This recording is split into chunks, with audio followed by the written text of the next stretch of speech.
শুভ সকাল বন্ধুরা, কেমন আছেন? আমার সুস্মিতা ঘোষের খেলাঘর চ্যানেলে আমি সুস্মিতা আপনাদের সবাইকে জানাই অনেক অনেক সুস্বাগতম আমার ব্লগ দেখার জন্যে। আপনারা আমার পাশে থাকবেন, আমার ব্লগটা লাইক করবেন, কমেন্টস করবেন, তাহলেই আমি এগিয়ে যেতে পারবো। আর আজকের ব্লগটা সম্পূর্ণ অন্য ধরনের, অনেক দিন ধরে বেরোনো হয় না, তাই জন্যে আজকে বেরিয়েছি। দাদা একটু ভালো আছে, আর আজকে বেরিয়েছি আমি কোথায়? গঙ্গার ওপারে যাব, তাই জন্যে বেরিয়েছি। তা আপনাদের সাথে তো শেয়ার করতেই হবে কোথায় যাব না যাব, তবে একটু পরে, হ্যাঁ, আপাতত সারপ্রাইজ থাকুক। এই যে আমাদের পাকুন বুড়ি খেলছে, আর আমরা চলে এসেছি কোথায়? গঙ্গার ঘাটে, ফেরি ঘাটে। আর এই ফেরি ঘাটটা অনেকেরই চেনা, তাই না? চিরপরিচিত ফেরিঘাট। সেই বঙ্কিম কলেজে যারা পড়েছে নৈহাটি, তারা তো এই ফেরিঘাটের সঙ্গে পূর্ব পরিচিত। যদিও আমিও বঙ্কিম কলেজের ছাত্রী, এখানে মাঝে মাঝেই ক্লাস না হলে এসে ঝালমুড়ি খেতাম, গঙ্গার ধারে বসে থাকতাম, সেই কথাগুলো মনে পড়ছে এখানে এসে। আর আমার মামার বাড়িও ওই পারে। মাঝে মাঝেই পুজোর ছুটি, গরমের ছুটিতে মামার বাড়ি যেতাম লঞ্চ পার হয়ে, তখন আবার নৌকাও ছিল। বলতে বলতে আমরা এখানে চলে এসেছি, টিকিট কেটে দাঁড়িয়ে আছি, লঞ্চটা আসবে, তারপর আমরা ওপারে যাব। তো বন্ধুরা দেখো, গঙ্গার কি অপরূপ সৌন্দর্য। বর্ষাকালে যেন গঙ্গা বলো, অন্যান্য নদীও যেন কানায় কানায় ভরে ওঠে, আর তার সৌন্দর্যই আলাদা, তাই না? কিন্তু আবার বর্ষাকালে নদীর ভাঙনে কত লোকের ক্ষয়ক্ষতি হয়, তাই না? যেমন ভালো দিক আছে, তেমন খারাপ দিকও আছে। তা বলতে বলতে বন্ধুরা দেখছি লঞ্চটা এসে গেছে, এই লঞ্চে করেই আমরা যাব।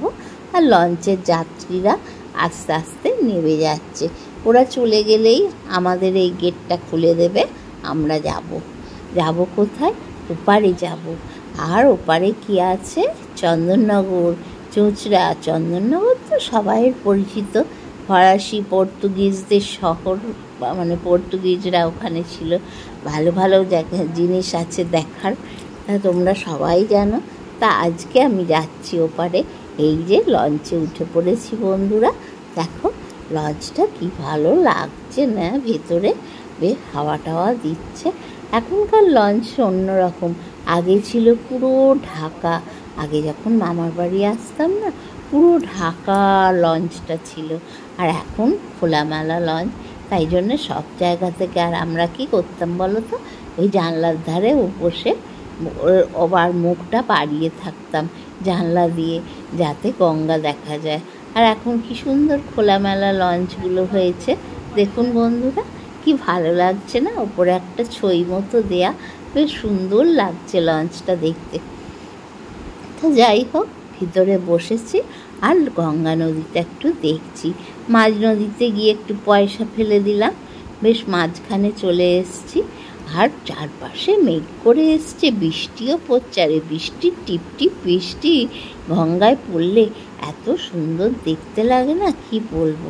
তো বলতে বলতে বন্ধুরা অনেকটাই চলে এসেছি।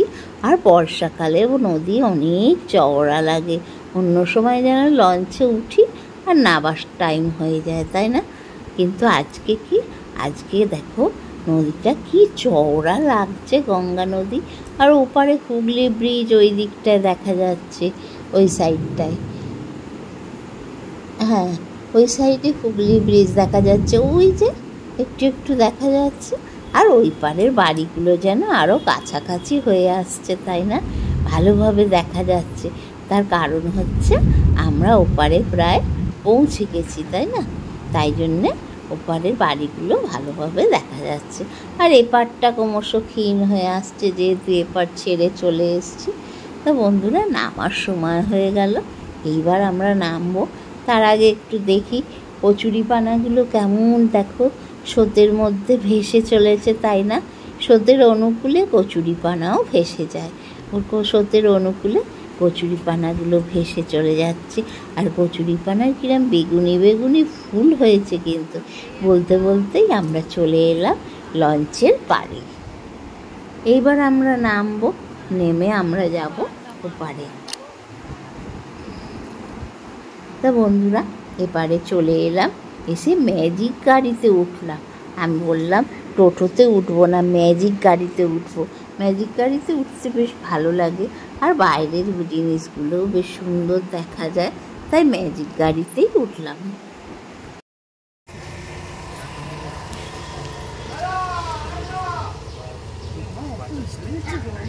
গাড়িতে উঠে পড়েছি, ম্যাজিক গাড়ি। এবার ছাড়লেই যাবে। এলাম শিয়ালদা থেকে, এলাম ওই শাশুড়ি মা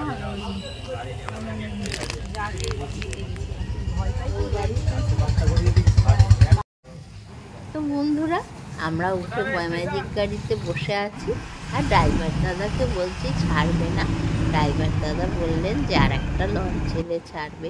সত্যি সত্যি বন্ধুরা, লঞ্চটা যে এলো পুরো ভরে গেল। 8-10 জন ধরে এই ম্যাজিক গাড়িতে। আর এই যে যাচ্ছি আমরা, সামনে এগিয়ে যাচ্ছি।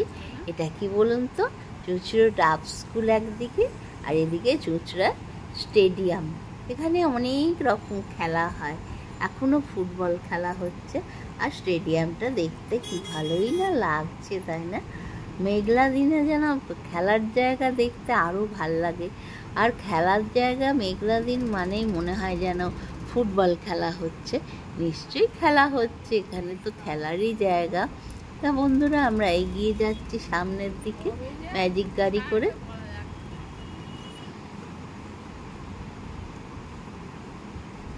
ওই যে আই লাভ চিনসুরা, মানে চিনসুরা মানে চুঁচুড়ো শুরু হলো। আর কি সুন্দর গাছপালা দিয়ে ঘেরা শহর, তাই না? এত ভালো লাগছে দেখতে, কি বলবো।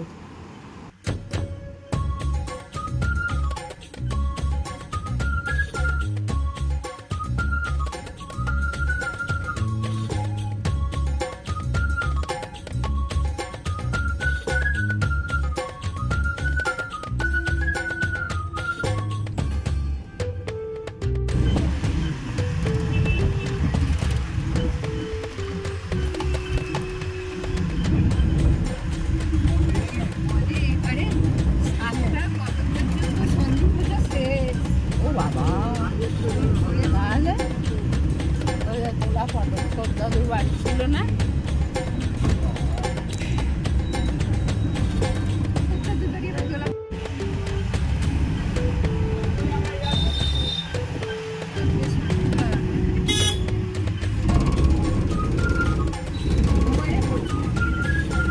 যেদিন ওর বাবা ওই আসলে ওই দিকটা দিয়ে বুঝতে পারা যায় না তখন।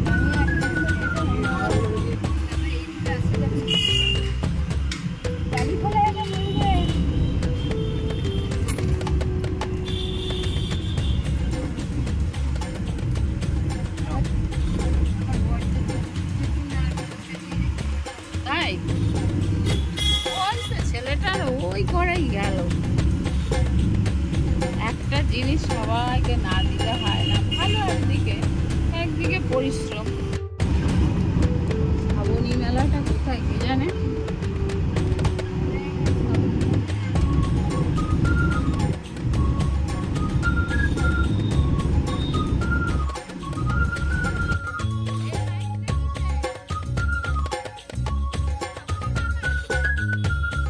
তো বন্ধুরা, অনেক রাস্তা পেরিয়ে এলাম।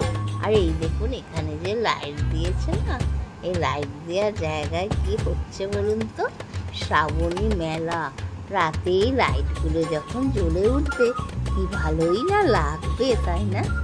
তা আমরা তো এগিয়ে যাচ্ছি সামনে। যাবো আমরা কোথায় আগে থেকে বলবো না, গিয়েই দেখতে পাবে। লাইটগুলো দেখতে দেখতে আমরা এগিয়ে যাচ্ছি। আর চুঁচুড়া বা চন্দননগরটা একদম পরিষ্কার পরিচ্ছন্ন শহর। সামনের দিকে আমরা চলে যাচ্ছি। আমরা টালিখোলায় গিয়ে নামবো। তাই টালিখোলাতে কোথায় যাব সেটাও তো সাসপেন্সে থাক। গিয়ে দেখা হবে। এখানে সব মেলার প্রস্তুতি হয়েছে, মেলা হবে আর সারি সারি তো দোকান আছে। তা আমরা এবার নাবার সময় হয়ে এসছে। এই যে বন্ধুরা চলে এসছি, কোথায় দেখো। তো বন্ধুরা ব্লগটা অনেক বড় হয়ে যাচ্ছে, আজ এই পর্যন্ত। আগামীকাল দেখা হবে দ্বিতীয় পর্বে। বন্ধুরা কালকের ব্লগটা দেখতে ভুলবেন না, কোথায় কার বাড়ি এসছি, খুব মজার আছে ব্লগটা। আজ আসি তাহলে, দেখা হবে কাল।